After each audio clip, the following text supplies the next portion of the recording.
So of everything else everybody has to talk about, what is the reason I think things need to change? Because the results are not coming. The results are not coming. We have reduced the mastery of literacy. This particular JLP government, with their PR approach, jumps to say something when something is in the newspaper. When did we hear about reading becoming mandatory?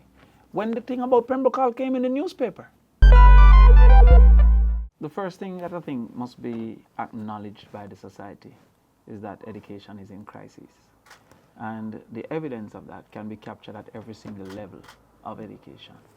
More recently, what is equivalent to the GED in the United States, which is 5 subjects including math and English. So our test for GED satisfactory secondary school completion is 5 subjects including math and English.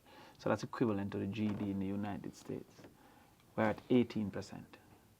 So only 18% of our children in that age cohort each year is satisfying that expectation after having this period of education, which should have been from age 3 to age 19, approximately 16 years of education. So 18%? Yes, 18%. That is the 2024 CXC results. So 82% did not achieve the minimum acceptable standard of 5 subjects, including math and English. Now, it would be important for you and the listeners to also recognize that this is a decrease since 2015, because in 2015 it was 28%. So in 2015, 28% of those who sat the examinations received 5 subjects, including math and English. At this point, it is 18%. That is 10 percentage points, or what we'd say almost a 34% reduction in the number of persons receiving 5 subjects, including math and English. So poor is our performance that some entities have stopped asking for mathematics because so few persons are passing the subject of mathematics. Equivalently, it can go to the literacy mastery, 4th grade mastery. In 2015, that was 85%. Currently, it is 64%.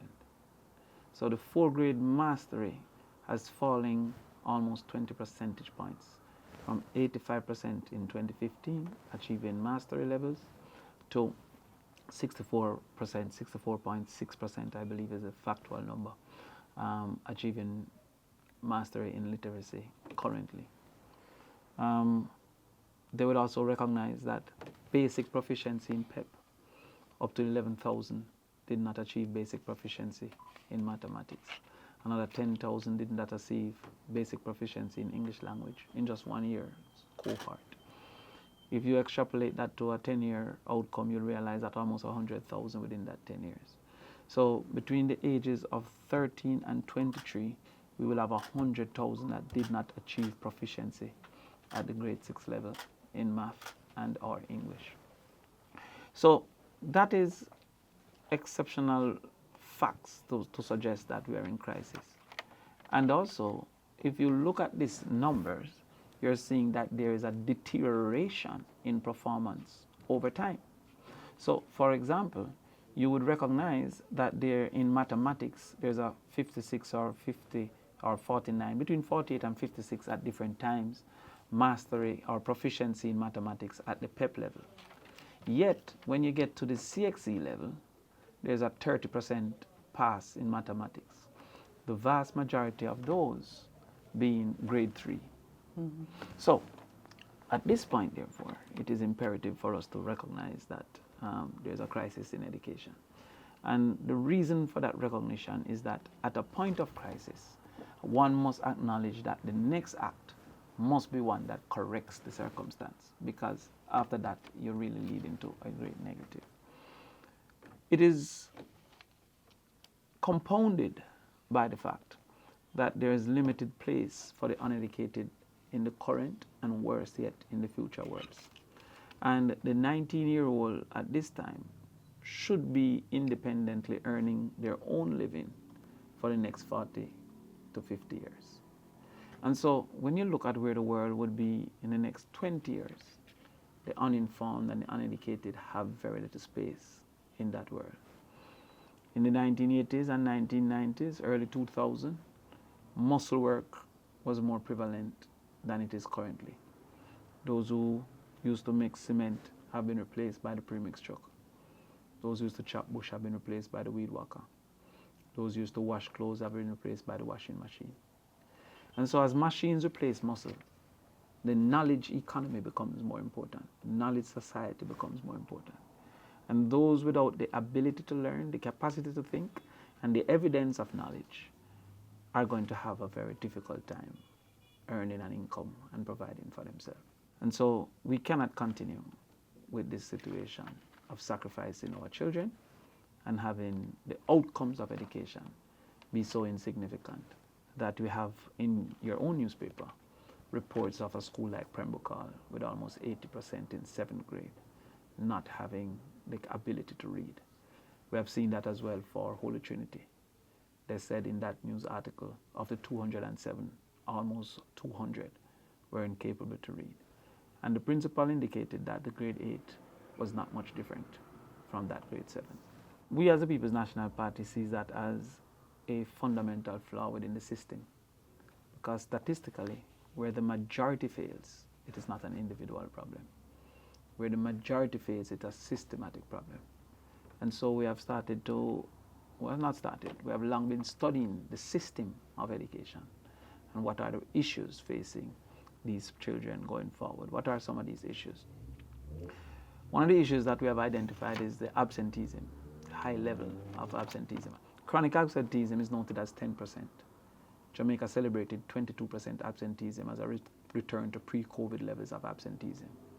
The research suggests that at 20%, the child is likely to perform as if he never attended school in an exam. So not that he will not have any knowledge, he might have greater knowledge than those who didn't attend school, but he's likely to perform as poorly as those who didn't attend school. We celebrated 22%. Additionally, deep rural absenteeism is 55%, and rural absenteeism is over 30%. We also recognize systematic problems as it relates to nutrition and the availability of nutrition to the average Jamaican. Research has shown that 56% of Jamaicans have food insecurity, some level of food insecurity, 56%. We also recognize certain gaps as it relates to an homework gap, an early exposure gap, and that is what we call the pre-K. And also we found that there was also a gap as it relates to student motivation, student discipline, and available teachers. And I said available teachers, it means both in class, present, and competent. Sometimes you will have teachers who are not available in a particular area being replaced by teachers who are not trained in that area to just facilitate learning and discipline. So in combining those systematic problems, we have sought to make some policy conversations around how to change that system. For a PNP government, where does it start? Where does the correction start for a PNP government? It's a difficult question because I don't believe we can sacrifice a group. And at all ages, at all stages, there's a group that exists. So a lot of times I hear people say, oh, we start at the basic school level, all right? So there are going to be outside of the basic school level, persons who had passed that level and possibly not have gotten the necessary interventions at primary, lower high school, and upper high school level. So does that mean they should be ignored to start at some say primary school level? No. Focus must be made at not continuing the flow of persons coming from these levels incapable of performing to the right level. So therefore, with this flood that we're having, you must have firstly a stopping of the pipe, which is to make sure that basic school is performing, primary school is performing, but simultaneously you must have a mopping of the flood to make sure that those who are not reading in high school have remedial effort, those who are past that stage of basic school have remedial effort, so that those persons are not sacrificed. Because while they are an education concern to age 19, they're a national concern to age 80. And the individual who doesn't receive satisfactory education is disposed to most of the maladies of our society, such as malnutrition, which still remains a national concern through PATH and other things must be funded, such as criminal participation, which still remains a national concern, such as inadequate housing, which still remains a national concern, such as health and access to health care. All of these must be supplemented for the individual incapable of earning a living in a knowledge economy. So therefore, as a holistic reality, we must intervene to save those who are unfortunately past the fixing component of the basic and the primary school. And so You mean within the traditional within setting? the traditional setting. And so I believe it's really a hamburger approach. And the hamburger approach have the bun coming from both top and the bottom. So it is to fix the basic school while simultaneously putting the remedial efforts to rescue the persons at the end of the conveyor belt, to rescue those 8th graders and 9th graders who are no longer in primary school, but to make sure that they perform much more than the 18% at current. There are positions here and there about whether we can actually, one, fix it, two, want to fix it, three, just talking about it. Yes. You're saying that we need to correct simultaneously with cauterizing the, and I'm using damage for want of a better word, what currently exists. Remediating those who have passed and ensuring we don't need that remediation to those who are coming. Okay, all right. But quickly, because you made a point, is it just talking? Is there interest? I think history can be used. The PMP has historically been known for the greatest interventions in education. We can go as far back as free education. We can go as far back as common entrance. We can go as far back as when P.J. Patterson took the money from NHD to do the whole rehabilitation of schools. We can go as far back as comprehensive high schools. In fact, under P.J. Patterson, tertiary access moved from 6% to 19% under P.J. Patterson. Since then, it is hovering at 21%. So that dramatic movement came through. We can go back as far as Jamal. So the greatest interventions, the one I'll give to the Jamaica Labour Party would be HEART, because Eddie Seaga did implement HEART. Some PMP would argue that it was a replacement of something else, but as an institution. But the general effort under education has been disproportionately the ballpark of the People's National Party. So one of the things that the persons in the sector have said to me is that nutrition and skills training, they are perhaps the two most important things to get some semblance of fixing and moving forward. I know that there is a proposal for a meal Yes. per child, I think per early childhood education. Now, people in the sector have said that that has to be extended to the primary schools as well. So a meal for primary, a meal for early childhood, Yes. one meal, breakfast or lunch. Which is it? Is it going to be one meal? Is it going to be extended? One meal for early childhood and one meal for primary, same meal? Everybody gets breakfast at early childhood and primary, or everybody gets lunch at early childhood and primary? All right. So again, we're at a point of comparison because we're at a point of selection. And to make a selection, you compare the two offerings. So the current offering is the JP's offering of having PATH lunches. And that PATH lunch is for 130-something thousand children at $180. The PMP has recommended to move that to 56% of our children, which would be about 240,000. And that 56% came from the FAO's research. I think it's called Food and Agricultural Organization. But the FAO's research said that 56% of Jamaicans have food insecurity. So if 56% of Jamaicans have food insecurity, then feeding 30% seem to have left 20% without access. So that is the first thing. The second thing is to move the portion from $180 to $400. Why is this so? This is so because the global norm, what is recommended for school feeding, is 33% of the daily caloric nutritional needs of the child. So 33% cannot be met by the $180. Indeed, some schools have moved to only 3 days a week because it's supposed to be $180 a day for 5 days. Some schools have then amalgamated this $900 to be $300 a day for 3 days because of the incapacity to create that caloric intake. Now, because the JLP is not concerned with that, it has led to a segregationist kind of system where in some schools there is a separate line for path lunches and another line for those who are purchasing other lunches.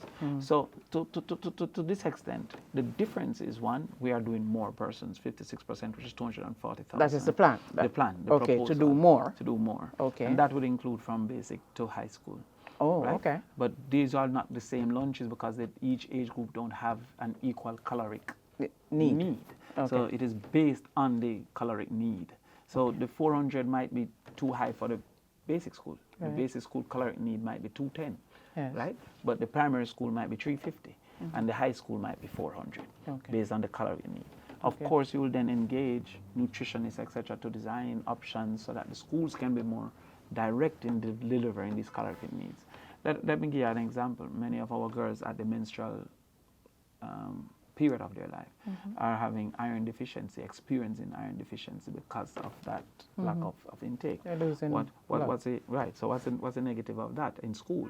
Lethargy, lack of concentration, wanting to sleep, right? So without replacing that with a proper meal, caloric rice, etc., liver. There are people with greater expertise than I, Yeah. right? Who would then help to recommend to the schools based on the age cohort what is it that should be cooked, consumed, etc.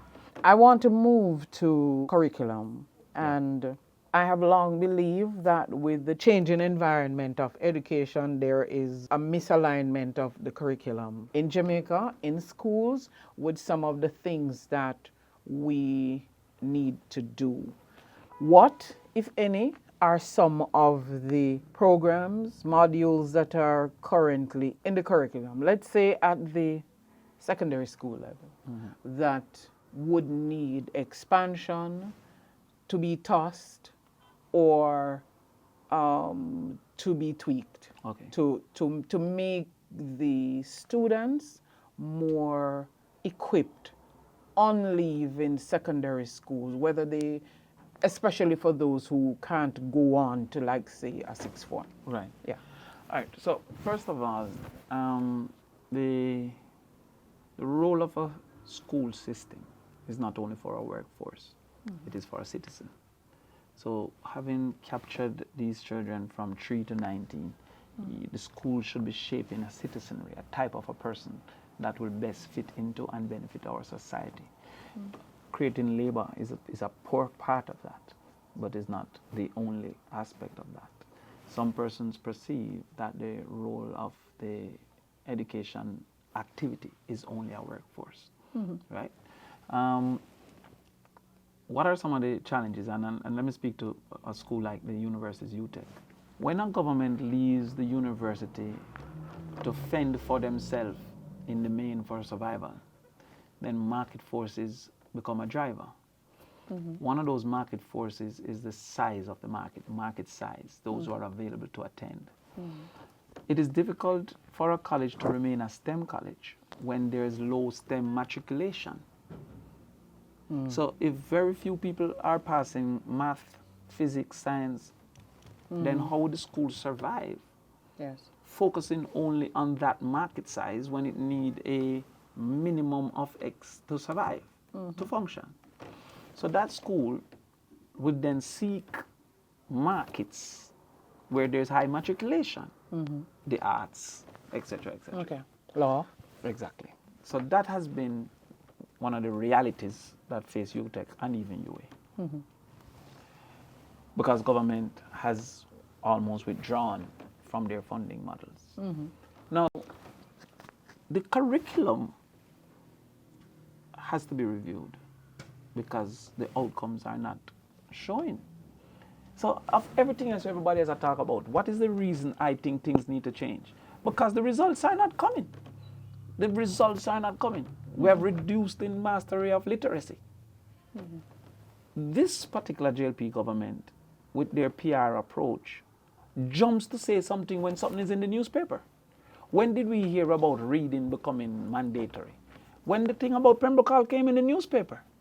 There was no pre-conversation, and it's not a good plan, because reading is a component of literacy. Literacy is where our problem exists. Literacy moves away from word recognition to comprehension as well, right? So yes, you might see the cat is on the mat. You say, oh yeah. When you see the mat is on the cat, it must lodge in your mind that something wrong with this. But identification of words don't carry you to that conceptualization. That is why summary is so important in English language, because summary is a test of comprehension. You must first understand it to summarize it.